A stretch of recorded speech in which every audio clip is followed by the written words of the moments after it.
Let me be brutally honest. Your money habits are not unlucky. They are not because of the economy. They are embarrassing, and no one's telling you the truth because it's uncomfortable, so let's fix that right now. You check your bank balance after spending. You buy things to impress people who don't care. You say, I will start saving next month, every month. You work hard, but your money disappears like it was never yours. That's not bad luck. That's bad behavior. Most people don't have a money problem. They have a discipline problem. You don't track expenses. You don't invest consistently. You don't think long-term. Yet you expect long-term results. That's like going to the gym once and expecting abs. Here's the truth no one wants to hear.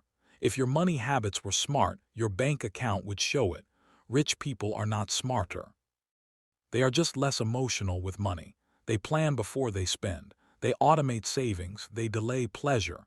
You chase comfort. They chase control. If you want to stop being broke, do this: track every dollar for 30 days yourself first before bills, before funds stop financing a lifestyle you can't afford. Wealth is not built by income. It's built by habits repeated daily.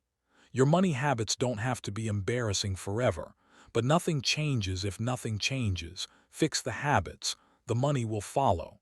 If this hit a nerve good, that's where growth starts.